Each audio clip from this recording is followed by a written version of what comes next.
I am Vinnie Tortorich, folks. Your good intentions have been stolen, but don't worry. I'm here to help you get them back. You may be soft and succulent at the beginning of this process, but hang in there. Before long, you will be lean and mean, guaranteed. Just like not the one, but the two doctors we have here today on the Friday show. They've been on the show before.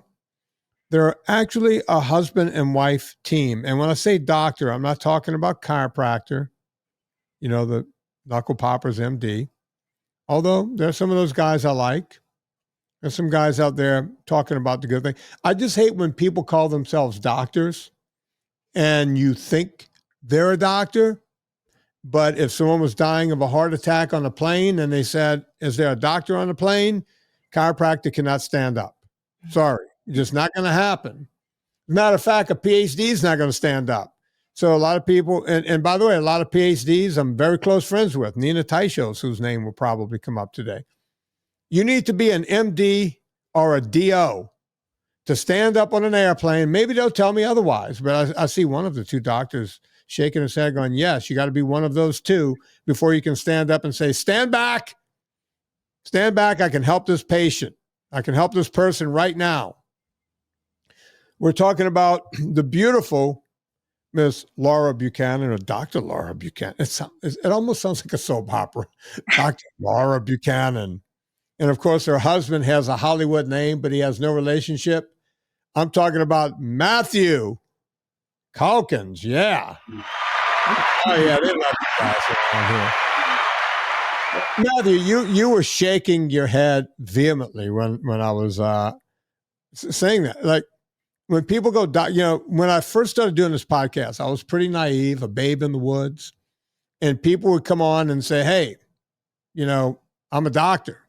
And I would get on the podcast and start talking to them and find out that they're a chiropractor. Now, that being said, there are people that I've had on this show, like Stephen Hussey, who I'm a big fan of.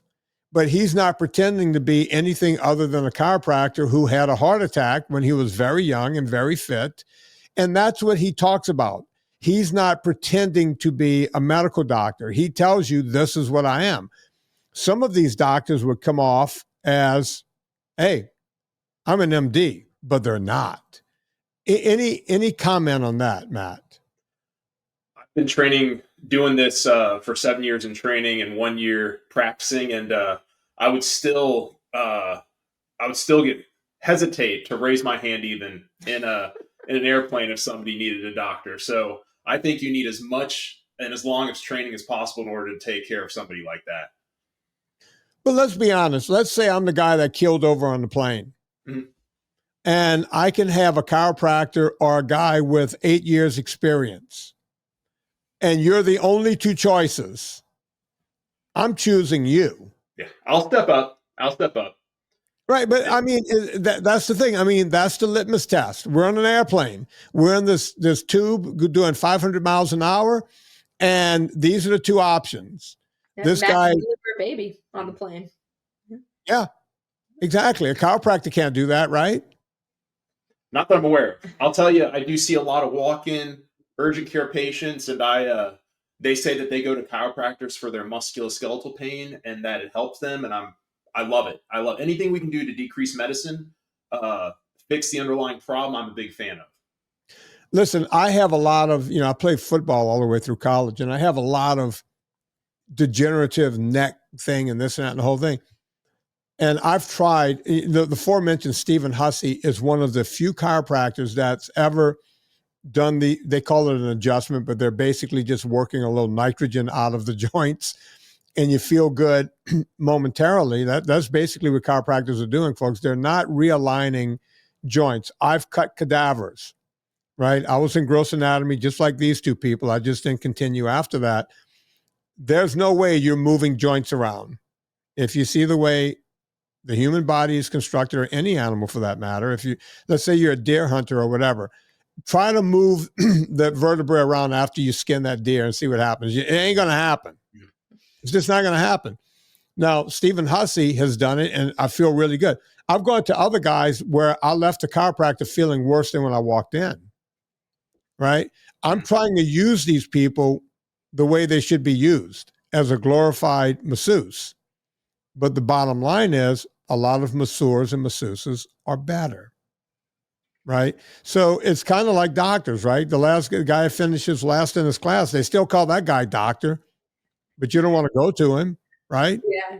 Yeah. Yeah. I was just having the exact same thought. You know, I had a patient last week whose A1C had gone up and they were following up with their primary care doc. And the doc said, hey, you can continue the lifestyle changes you're working on, which the A1C had just, we found out, increased with those lifestyle changes, or I can put you on some medicines. And like, this is just, you know, that's terrible advice. Continue the lifestyle changes, which we're seeing your A1C went the wrong direction, or I can use medication. This is when they started coming to see me. And I was like, all right, let's talk about the right lifestyle changes that will not cause an increase in A1C. So, you know, similarly, there's, I think, docs all over the spectrum in all specialties, all fields. You know, it's interesting. A guy who I've talked to, let's call him Robert because that's his name. He's an attorney over in Boston or somewhere. We were talking again the other day, and his primary is a vegan, his doctor, and he loves his doctor, really smart doctor. He can't be that smart. He's a vegan. I mean, why eat? And I'm not saying that to be funny. Why eat a diet that is not optimal? Right? So you're a doctor, yet you're doing something that's not optimal. But okay, he's a vegan. And Robert always likes to challenge me when he calls. He's an attorney. That's what he does. And he's a high-level attorney. And you guys may know of this guy or not. He goes, what about this Dr. Alo that I see online? It seems like you both know who he is. Oh, yeah. Well acquainted. So Alo, he could talk down to a guy like me and go, well, I'm a cardiologist and Vinnie's not. So why would you, and he would be correct, right? Why should anyone listen to a glorified trainer with a degree in exercise physiology and nutrition over me, who's a cardiologist? But then if you say, well, okay, Dr. Alo, Philip Ovadia is a cardiologist. You know what he says about Philip Ovadia? He goes, he just cuts people open. Mm-hmm. I'm a cardiologist. I don't cut people open. I would have to say that and you guys tell me, in the echelon of different type of cardiologists, you got the electricians, which work on things like AFib and this sort of thing. They work on the timing of your heart with your brain and everything else. You have the plumbers. Those are the guys who go in and rotor root out with the, you know, they go through your leg and they do that thing. And then you have the rock stars. The rock stars are the ones with in my opinion, and I'll ask you both of your opinions. The rock stars are the ones that go in. They got the swagger. They walk into the hospital, they got swagger because you know what they can do? They can saw open your chest bone. They can rip it back. They can expose your heart. They can cut on that heart, get to the problem, fix the problem, sometimes loop something around it and close it up, put that chest bone back together, sew you up, and you are still alive. That's an effort. That's what Philip Ovadia does. But somehow Dr. Alo discounts what Philip Ovadia does and says he's not the real deal.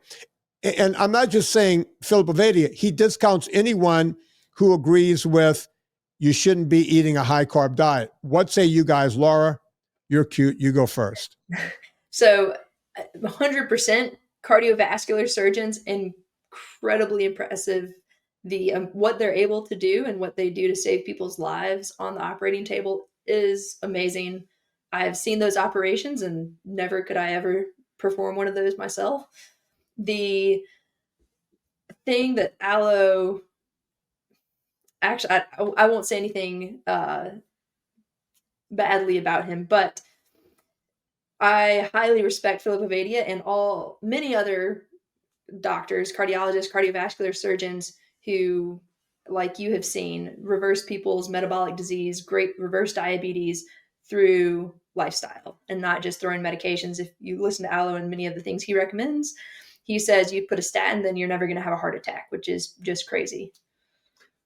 And I'll say I read a little bit of Aloe's book actually, and I have a friend that also has gone through, and we've discussed it a little bit. Aloe has in his book cites studies that are still in process as definitive proof that basically the standard current medical model of LDL cholesterol lowering is supported. But again, these are like 8-year studies, and we're right in the middle of them, and there's no data out there, but yet he still cites them. And then if anybody even follows him on Twitter, you can just see there'll be some posts of his where he'll post basically these graphs that have, statins lowering LDL cholesterol improves heart disease. And he'll say this is true for every single study ever published.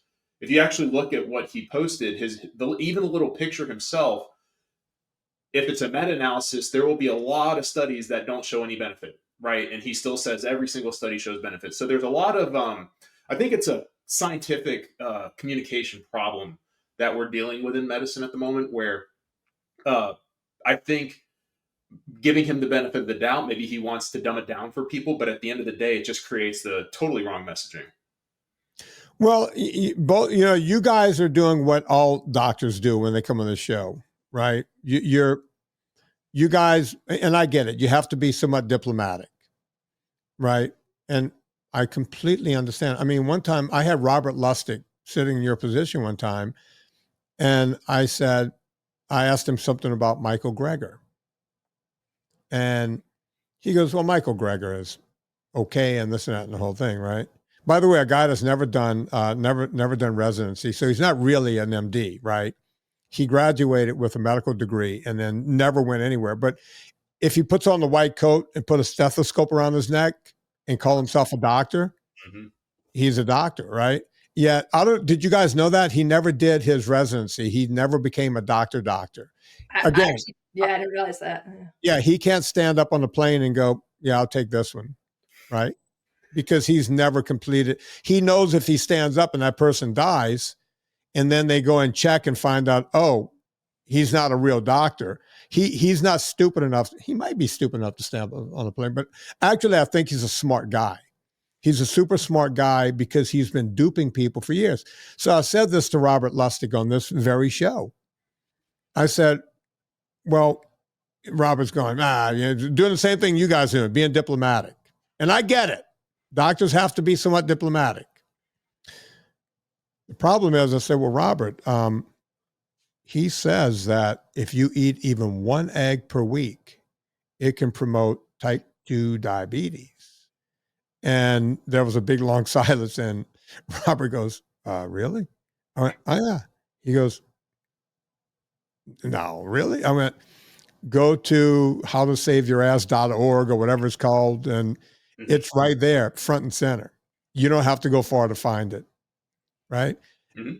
It's insane. Like, and I'll say the same thing to you guys. I mean, this guy is quoting studies to your admission, Matt, that are not out there yet. They're not, they haven't been peer reviewed because they're not done. Right? And he's saying people like Ovadia, who's a rock star, is wrong. People like Brett Shear has no idea what he's talking about. People like Cyrus, who's he? Right? Yet he's willing to tell people what is Alo's message? We should be lowering, the bad cholesterol. Whoever said that LDL is bad? Oh yeah, the statin companies. Why? Because their drug only lowers LDL. Right? I mean, you say follow the money. You don't have to follow very long to see where they're coming from. Yeah. Am I making that up? No, it's true. Laura, do me a favor. Yeah. Move into the camera a little more that way, because there you go. Thank you, because you're much cuter than your husband, and we can see all of him and none of you. By the way, maybe I've asked you guys, two doctors in the same house, where did you guys meet? In college, before college, high school sweethearts? Because you look like you're 12, both of you. It was actually a week before med school started. We were both in the parking permit office complaining about parking issues on campus because we were trying to go work out in the gym before classes started. So. Wow. And that was it. It's like you looked at Matt and went, oh, you work out? Yeah, me too. She Kind of like infiltrated my study group. And for the skin, Vinny, it's all the 6 eggs a day I eat. So that's what keeps the skin young and vibrant. Yeah, but neither one of you, I mean, you guys, I wouldn't go out in the sun because your kid must be opaque because both of you guys have the lightest skin I've ever seen. He's a little pale, but we're working on it. He gets, his favorite thing to do is run outside. So he could be an outdoor baby the entire time. We're getting his vitamin D back up after this, the cold winter we had here in North Carolina. Yeah, I mean, you guys make Tom Petty look like a black man. You're so white.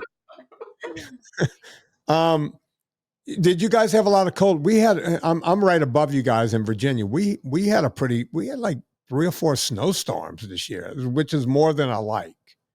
You guys got it way worse than we did. It was just a lot of 20-degree days, and the snow didn't make it that far down here. But we still got all of the cold weather warnings. I think the mountains west of us generally get hit worse than us in the Piedmont area of like around Winston-Salem.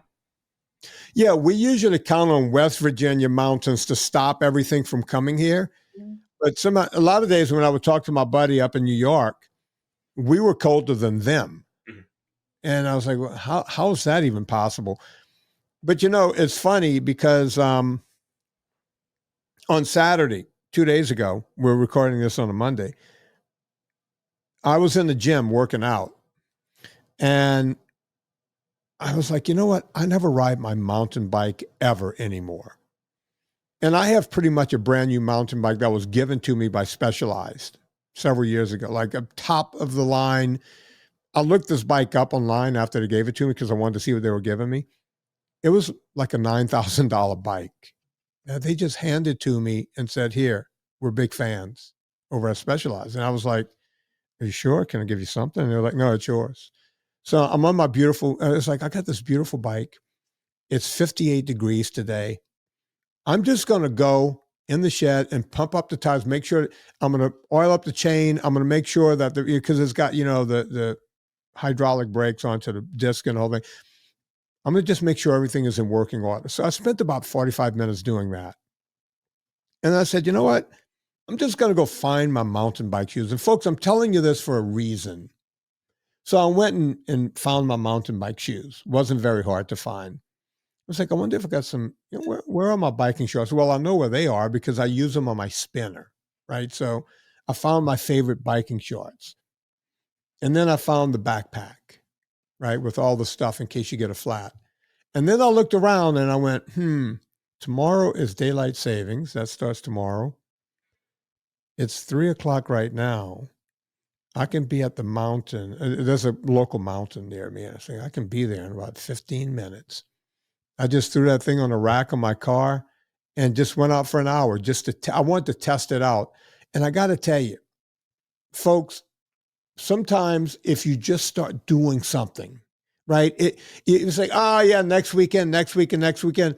All I planned on doing was tuning up the bike and finding my cycling shoes. And the next thing you know, I had a smile from ear to ear going up a mountain, right? Kind of broke it in. I felt it. I can't wait for another 60-degree day when I have the time to go out for another hour, maybe an hour and a half. But that's the way exercise happens, right? It happens when you make it happen. You have to make the time for it, right? I'm going to do a quick ad here, and then there's 3 studies, or is there 4, Laura? How many? 3 studies. Laura has 3 studies over there that we're going to talk about that she's doing with some of the people we've talked about here in the show. I think Nina's name might come up, Nina Teichos, Dr. Teichos. I think Eric Westman's name is going to come up. Trocalasian, his name might come up. I think I saw Kukazella's name on one of those things. I think I mentioned Cyrus earlier. I think his name has been bantied about in these studies. Aren't you impressed that I'm remembering all this from scratch? Yeah. I have a photographic memory for everything I read. I wish everything was like that in my life. It's only when I read something. That's why I prefer reading over watching videos and everything else. But before we do that, Villa Capelli olive oil. Villa Capelli, the best olive oil on the planet. Why? What's up, Kat? Kat, shut up. I'm doing a Villa Capelli ad. You're not supposed. How did you even get into my studio? My cat loves, I'm not kidding. Sometimes we put Villicapelli on the cat food. I'm not making that up. Is that why you came in? You want some olive oil? Italian cat? Okay, stay down there. Villicapelli, best olive oil on the planet. I'm saying that for two reasons. Number one, they pay me a lot of money to say it. But on top of that, it truly is. Anna and I are getting ready to do a show this coming week, or maybe it was last week as this show comes out, where we talk about how the mafia gets involved in olive oil, and they cut it, they put seed oils in it. They'll use all kinds of crap oil and make it look and taste and smell like true olive oil. You know you're getting the good stuff. Yes, there are other great brands out there, but I can't go vet every brand. What I can do is vet the brand that's willing to pay me to be on this show. And since they support us, you should support them. Villicapelli, you want to save 10%, put in promo code Vinnie, VINNIE, no wimpy Y. If you put the wimpy Y, no discount for you. You want to save 10%, put the IE on Vinnie. Villicapelli, I use it over here. We use it over at my vitamin company, purevitaminclub.com. We mix our vitamin D plus K with Villicapelli. Of course, the Buchanans don't do that. Do you call Buchanan Calkins? What do you go by? What is your kid's last name? Calkins? Calkins. Yeah. The Calkinses, they go out and get the real sun on their kid, and that's how they get vitamin D. But hey, Villicapelli, go get them right now. We're talking to Dr. Laura Buchanan and her husband, Dr. Matt Calkins. Let's start talking about the studies. I mentioned a few of the names associated with the studies. These people are no lightweights. Can you tell me how we got started and where you're heading? So we could start with the American Academy of Pediatrics article. So in 2023, the American Academy of Pediatrics, which is the professional organization of pediatrics, every medical profession has one of these. Like for us, Laura and myself, we're family medicine doctors. So it's the American Academy of Family Physicians. Mm-hmm. The AAP in 2023 published a clinical report regarding low-carb ketogenic diets in kids with diabetes or at risk of diabetes. And so I think initially I actually got this in my in-basket from Westman, thinking that we were going to break some new ground. And there was actually a lot of great data so far about ketogenic diets for those diseases, definitely in adults. And there's emerging data in children for diabetes and obesity, et cetera. And we read it and we were like, this is not correct. I'm going to be very diplomatic here, as you said earlier, Vinnie. We're still hoping the American Academy of Pediatrics will reach out to us and let us work with us to write a new guideline for low carb in children, because this one is just missing the boat. So well, hang on. I'm confused, Matt. Did they go off of a study they did, or did they just write a guideline? That's confusing already. Yeah, here's what they did, Vinnie. So the net is they ultimately could not recommend a low carb or ketogenic diet in children without lab work, and pretty burdensome lab work, actually, which we're going to talk about in a bit, which is one of our main concerns with their paper. But this is a guideline based on their view of the totality of evidence of this eating pattern. And so they really had two main issues with low carb ketogenic diets that we can talk about. The first one is nutritional adequacy. They believed that ketogenic diets are not nutritionally complete, and there are going to be deficiencies and growth slowing, all the bad stuff that you don't want in kids. And then the second one is disordered eating. They made the jump that ketogenic diets would cause kids to get eating disorder, like anorexia or bulimia. Both of these are actually factually incorrect, and actually that's one of the things we talked about in our paper. So we actually we got together and we wrote some letters that we posted as comments under this initial paper. And we had the same authors you just listed: Kukazella, Westman, Tro, myself, and R.D. Dykman, who is he's an engineer that is heavily studied type 1 diabetes because his son has it.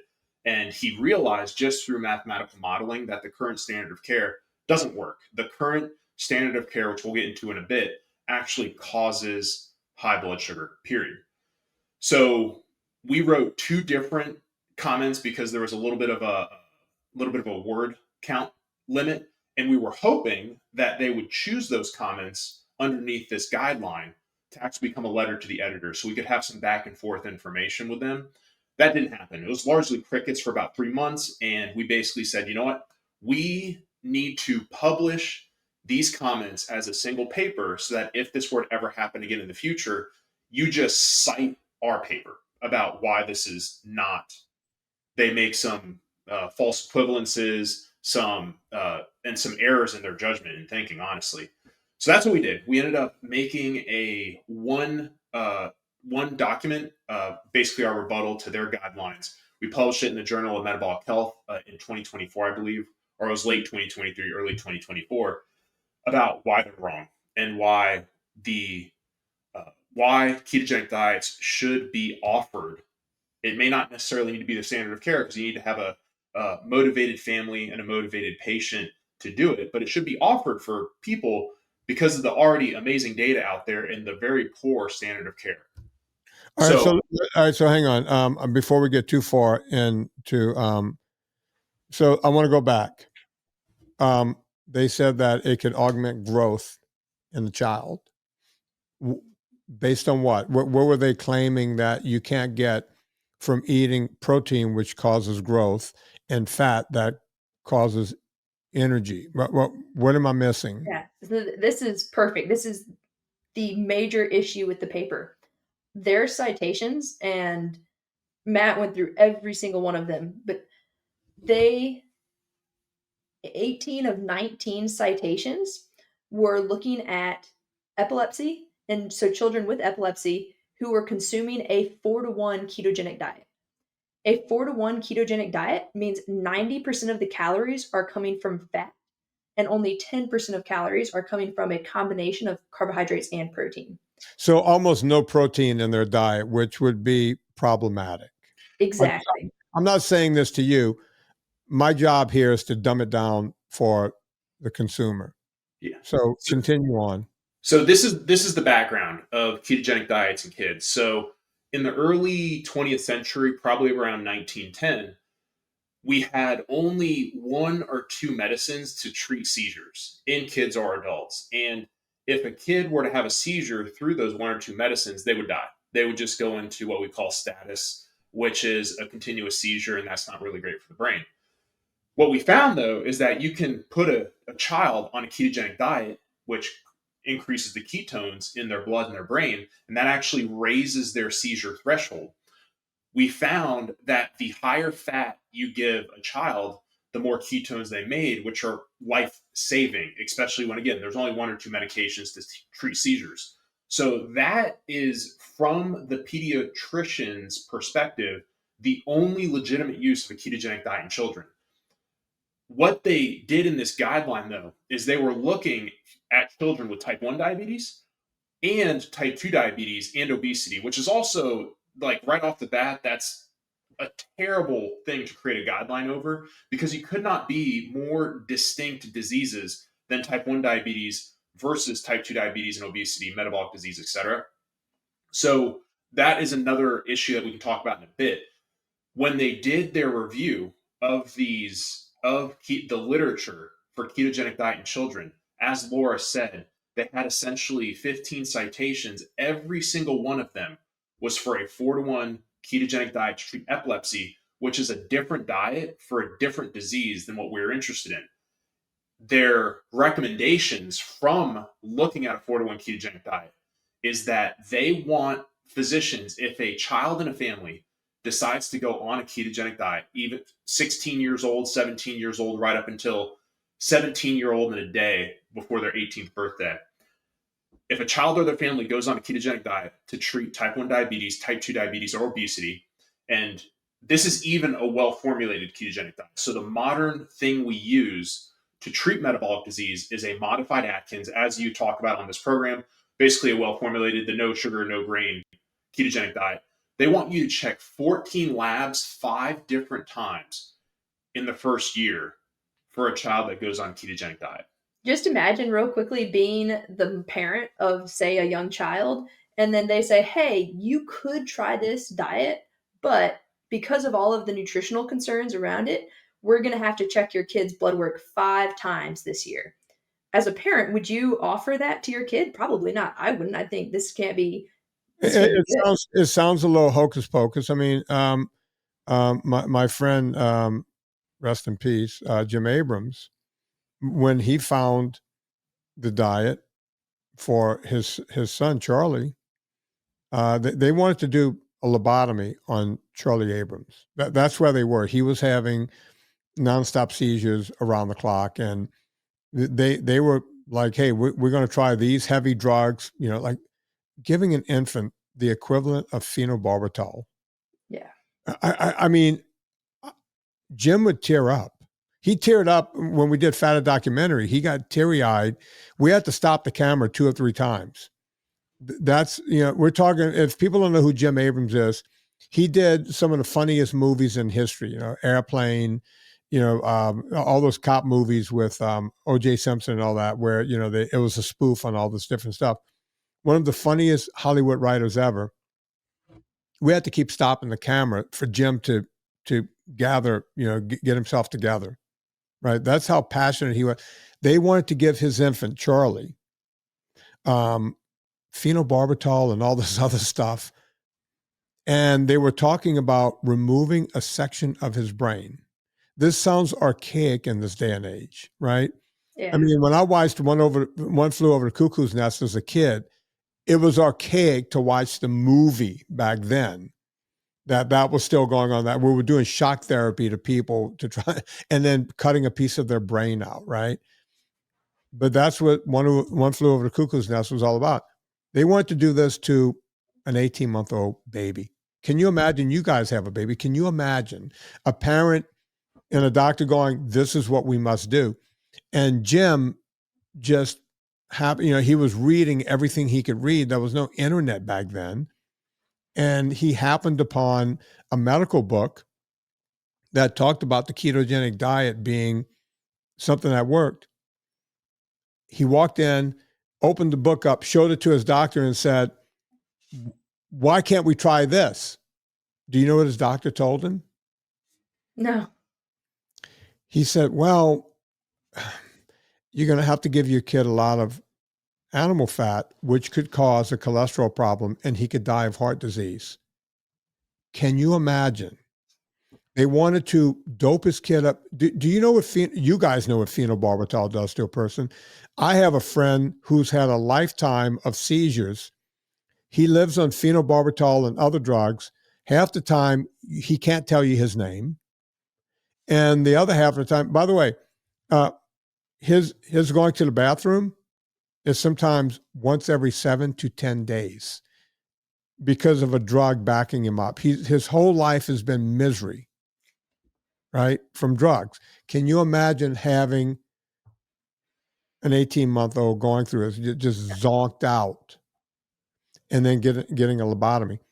But the doctors are like, "Yeah, we don't like to do that because they could get cholesterol problems." Are you insane? It's crazy. It is insane. Yeah, but that's where we are, and that's where we were. And I don't mean to hijack it here, but I always go back to that. Jim just passed away. I don't know if Jim passed away about 3 months ago. So no, I hadn't heard. Yeah. Yeah, he did. What a great man. But yeah, Charlie Foundation is amazing. Is an amazing resource. And yeah, it really is. And I'm glad that you mentioned that because they do great work over at the Charlie Foundation. And I've been a big fan for years. So, all right. So they're using these studies that these are therapeutic interactions for kids with a real problem with seizures. If you're doing a ketogenic diet, give me some numbers. We're not doing 90% fat. No, you might, maybe 65 to 75%, 20%, 20 to 30% protein. So completely different ball game. I mean, that's an entirely different diet. 90% of calories from fat compared to 65% with 25% from protein. It's, again, a totally different diet. So you're looking at different medical conditions with a different dietary intervention. And by the way, I'm a guy, I'm 62, right? I live in dietary ketosis and I get 25 or 30% from protein every day. And I'm able to keep muscle on my body. This is an age where, sarcopenia should be kicking my ass left and right. And in certain ways it is, right? I can see my skin is more crepey. We age, our bodies rust, we get older. We can't keep looking young, but I'm still lean and mean and I can still put muscle on, right? Yeah. It doesn't take that much protein. You just have to get the proper amount so it can synthesize, and taking any more than that is not going to help you get better muscles anyway. Would you agree? Yep, 100%. Yeah. So that's where the studies are. Continue with that idea. They also talk about an eating disorder from this. Yeah. So going back, what's even the scope of the problem? What's at stake? So what we're looking at right now in America is 20% of our adolescents have obesity. 33% have prediabetes. A third of kids have an A1C greater than greater than or equal to 5.7, and 20% of kids also have fatty liver. And that's important because fatty liver is now the number one cause of cirrhosis. It used to be alcohol. Now it is essentially obesity, carbs, and fat buildup in the liver. And we don't really know what this means for kids because this has never been seen before. But when you have a 14-year-old that is having breakdown and damage to their liver, we're just going to, within the next 10 years, we're unfortunately going to be getting a lot more data on how poorly these kids do if we don't do something different than the current standard of care. What is the standard of care, Vinny?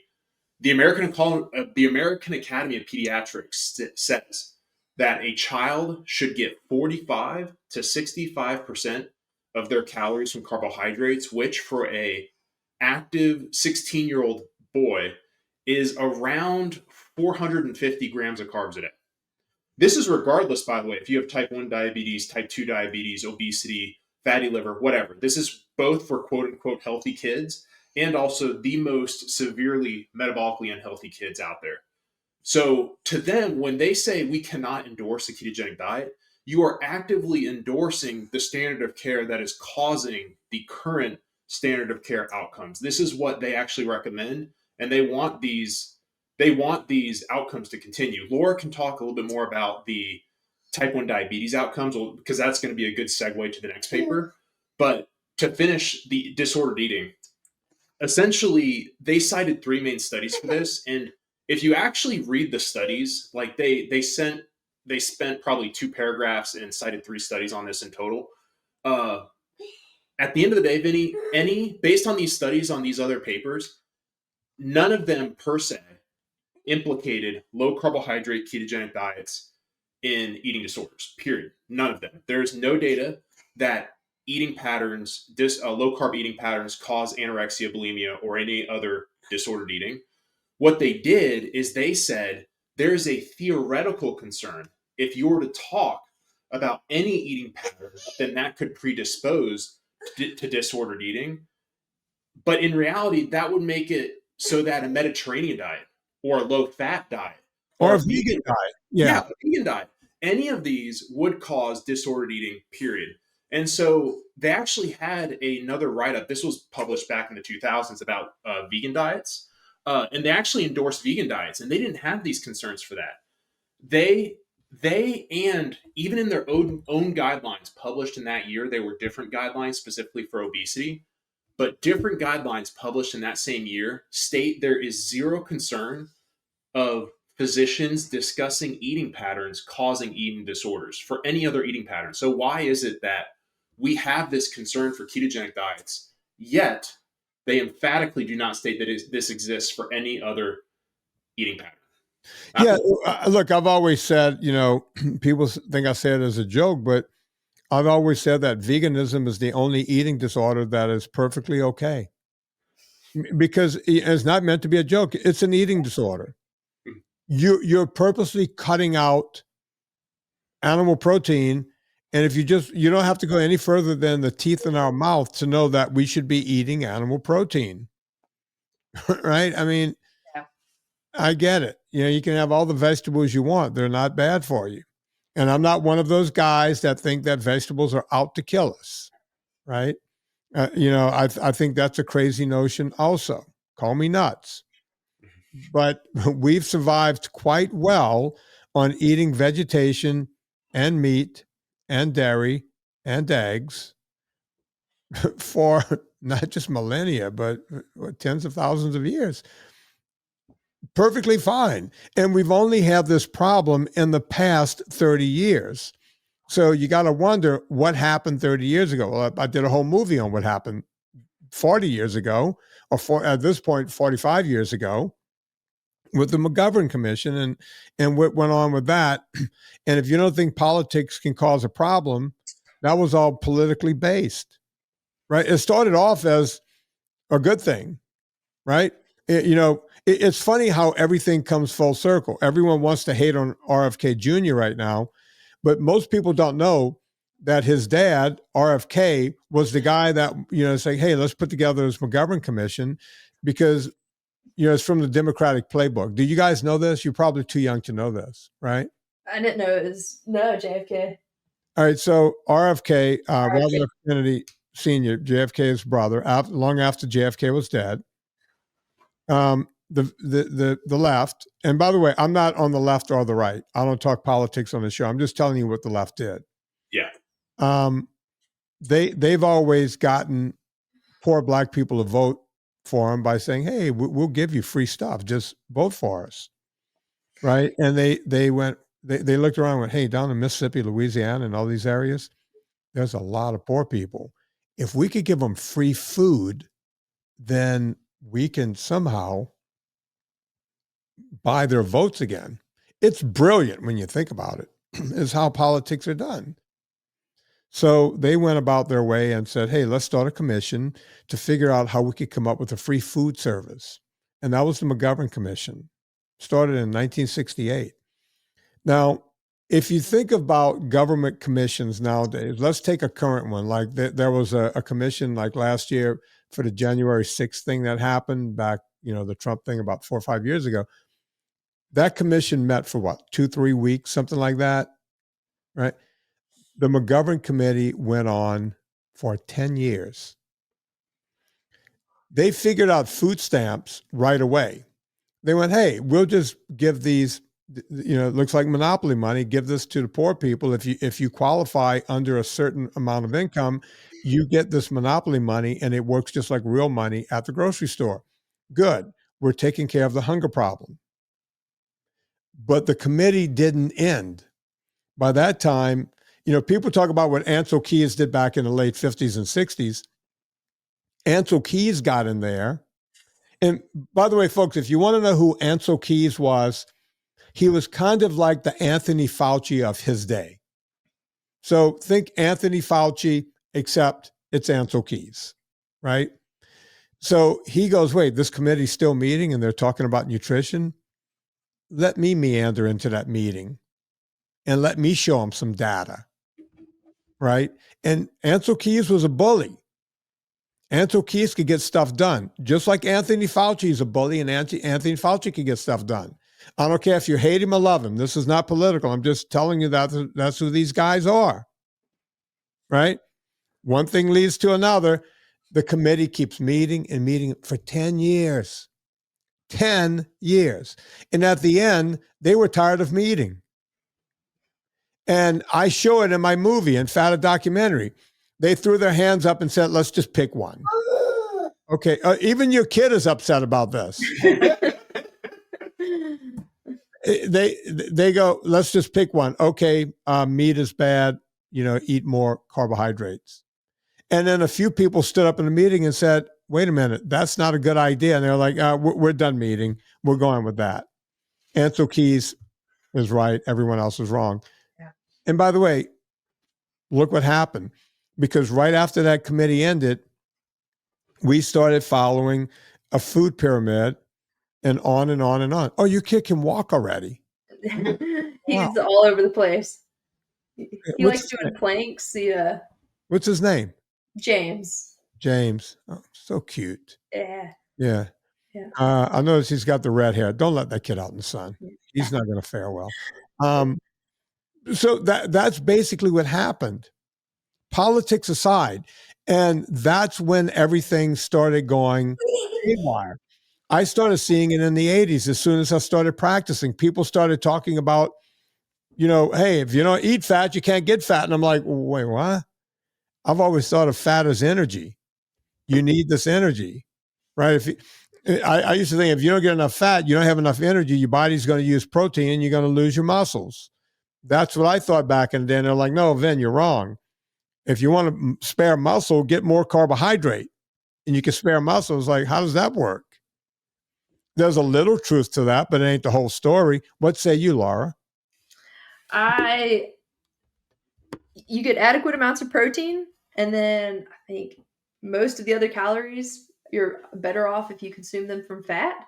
Better nutritional quality in total, like you said, if you're getting animal-based foods, period, from a micronutrient perspective as well.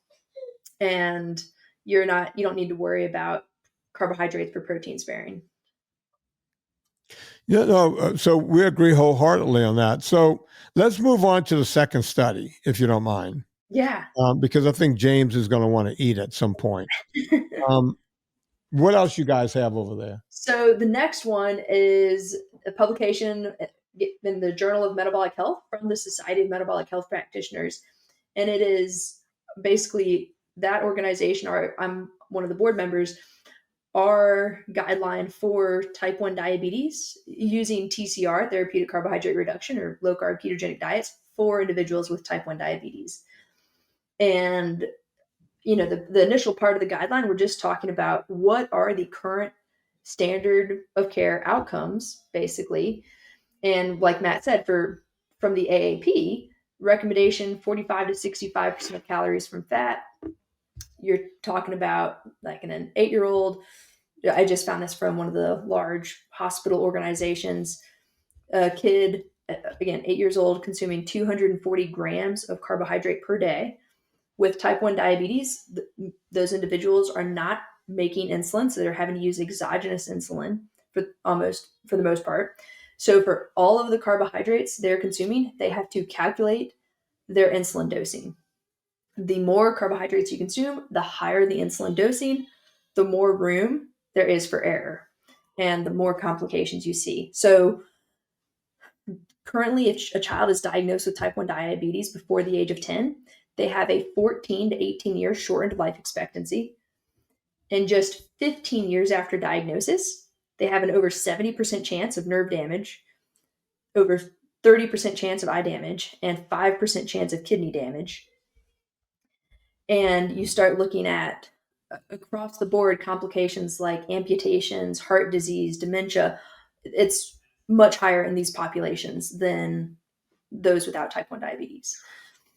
So the current standard of care, and the average A1C that is achieved is around 8%, depending on the age group.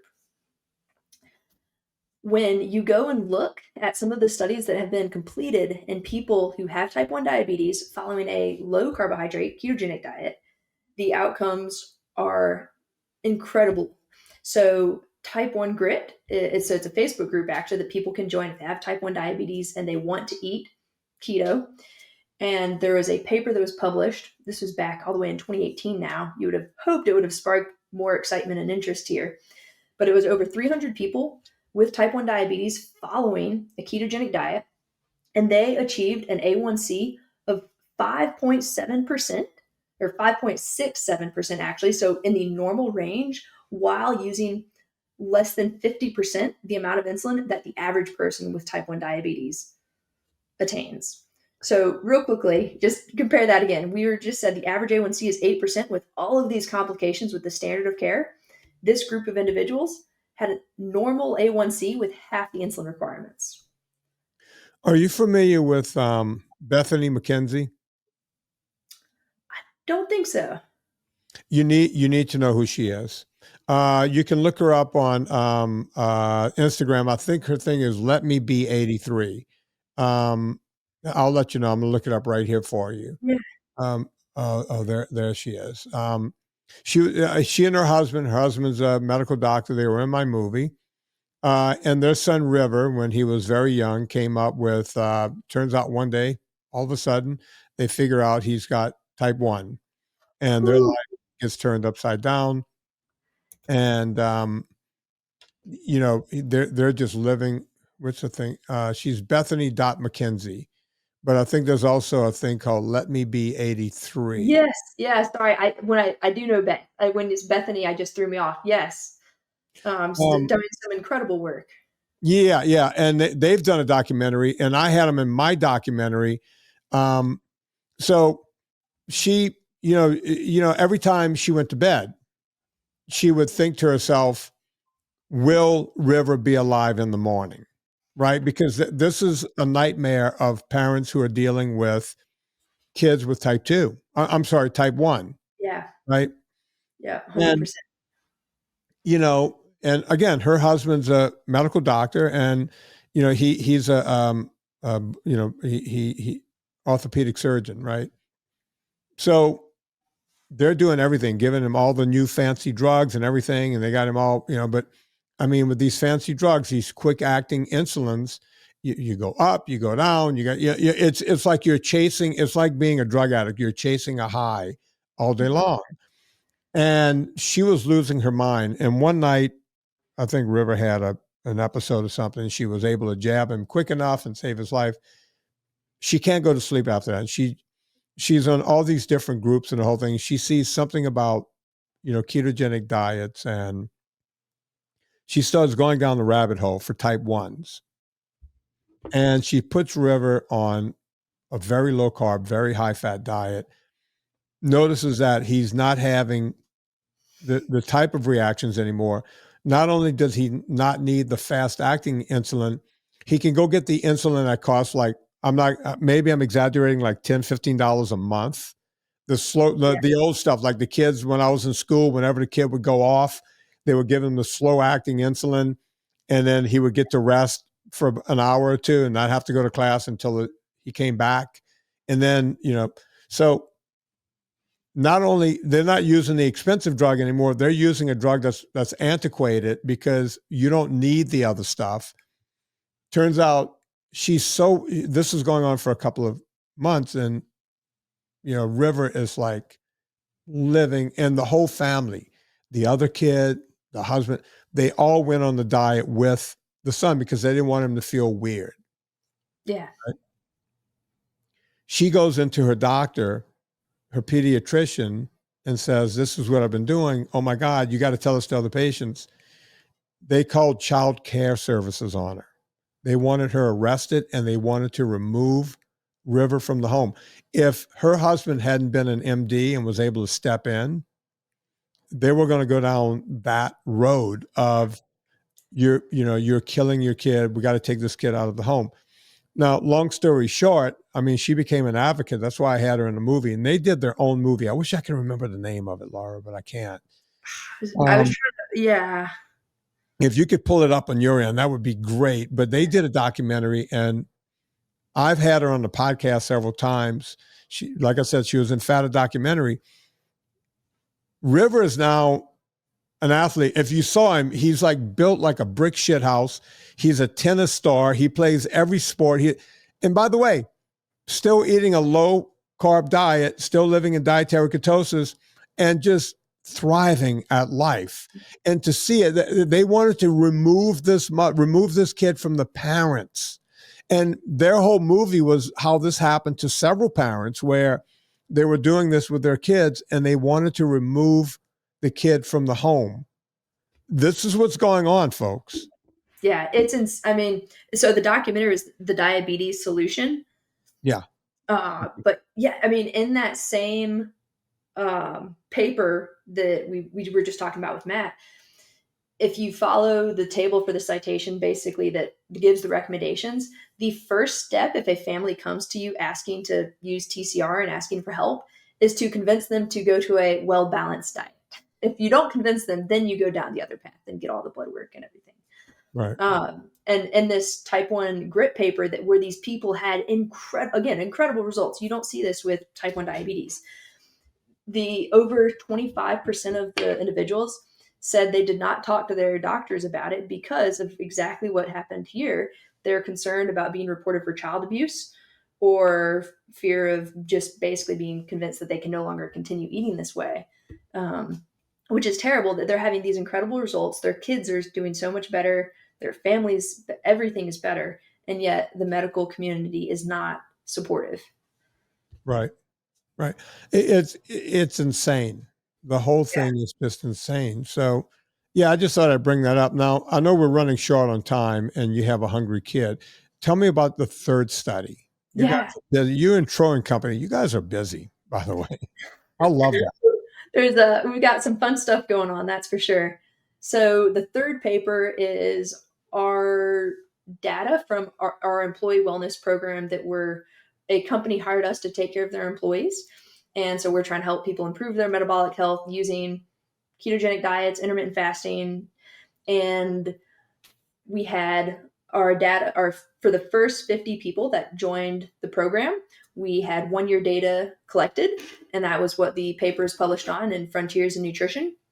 And so for those 50 individuals, there was 15.5% total body weight loss 1 year, so about 43 pounds on average.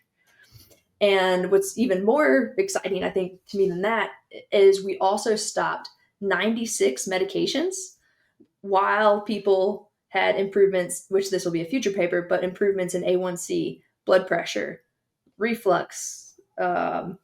They had, which you would expect to some of that with that great weight loss.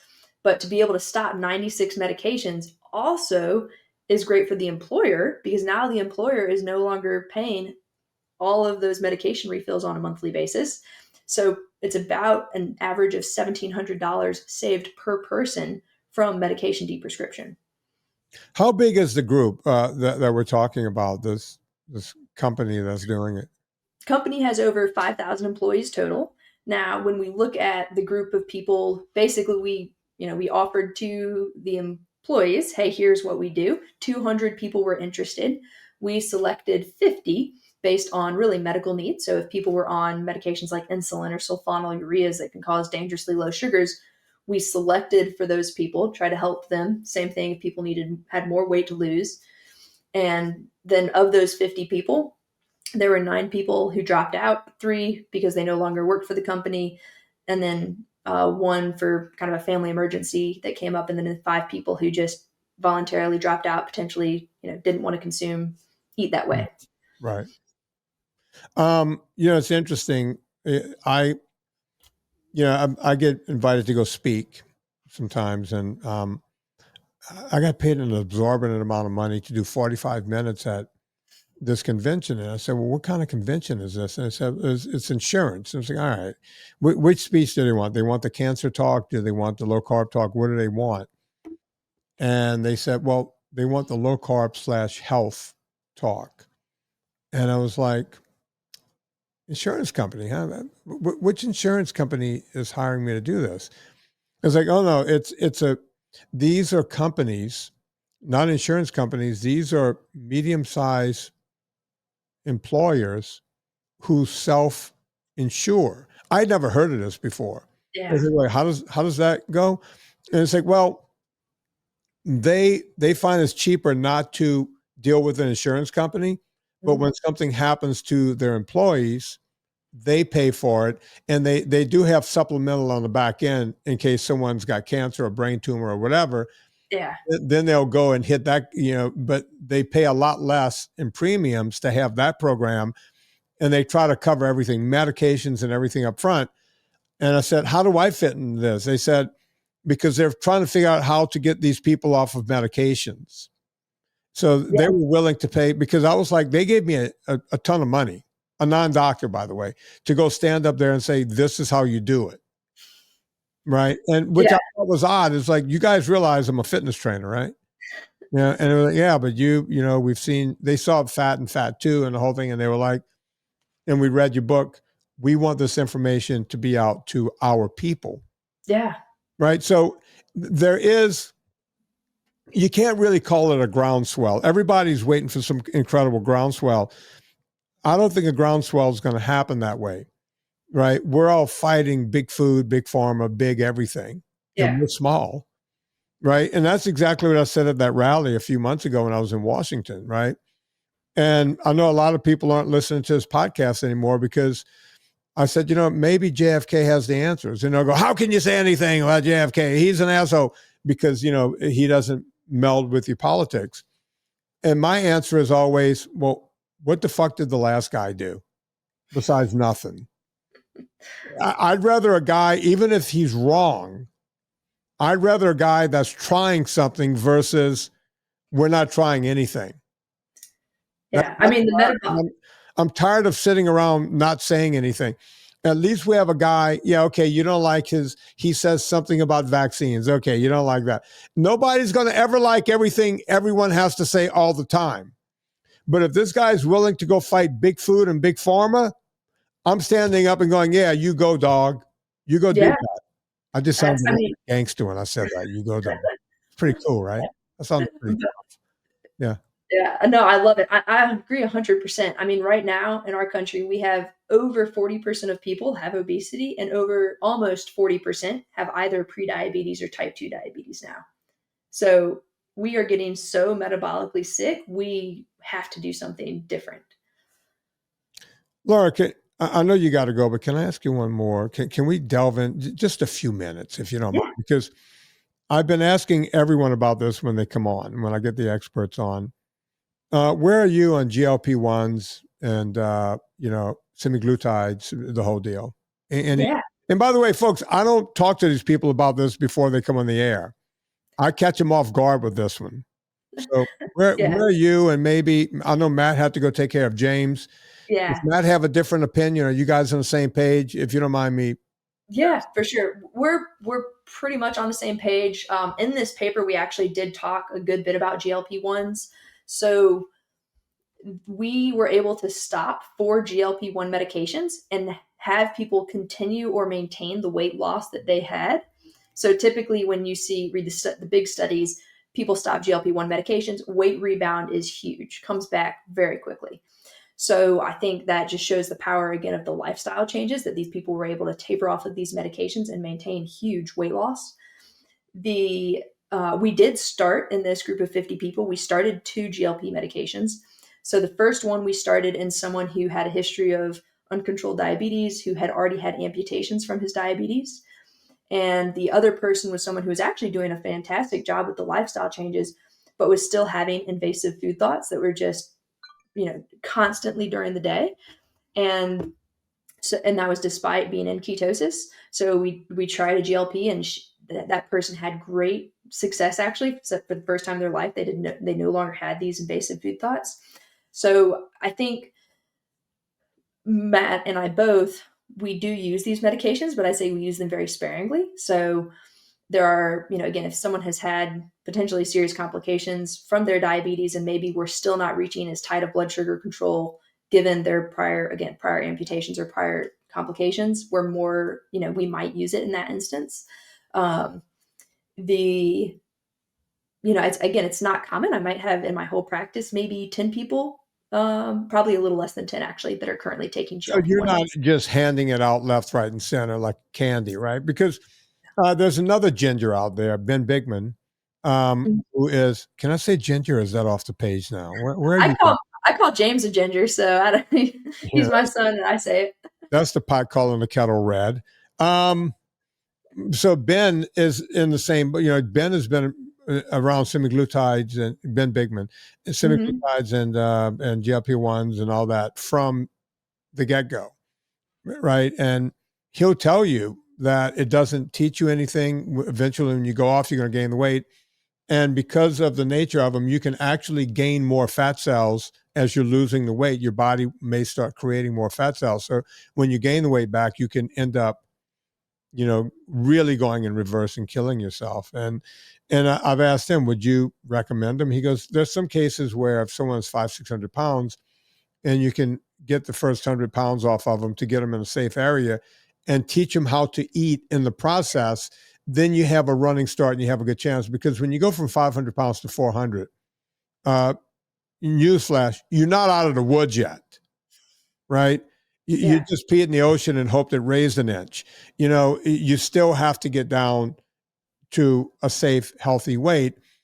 And by taking these drugs the whole time and not learning how to eat along the way is never going to really get you there. So, Yeah. And so people, what do you have against them? It's like, I don't have anything against them.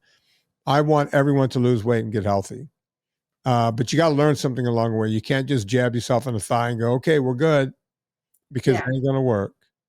Definitely not. I can't thank you guys enough for being on the show. Tell everyone where they can find you in case they want some help. Yeah, absolutely. So we're licensed in almost all 50 states doing telemedicine. And if you go to tord.health, you'll be able to find us there. On Twitter, Instagram, Laura Buchanan, MD, and Matt is Matt Calkins, MD. And would love to see it, love to try to help. If you're an employer who, is hearing about these results and you see a need for your employees, we would love to work with some more employers. Because again, this is what we need to see, the cost of healthcare. And just real quickly on the GLPs, if everyone in the US that qualified for one of these medications was actually put on one, that would cost over $1 trillion per year. Wow. Yeah. So that's not a solution. Yeah, it's not a solution at all. Folks, I beg you, go rate and review this podcast. It doesn't cost you a thing, but it really helps other people find us, and then we can get this information out to more people. So please do that. We all shop on Amazon. At least I know we do over here. Before you go to Amazon, go to VinnieTortorich.com, click through the banner. It puts a little coal on the fire and it gets our train down the track. On behalf of Dr. Laura Buchanan, Dr. Matt Calkins, and a doctor soon to be, James Calkins, my name is Vinnie Tortorich. Put life into living and do it with enthusiasm.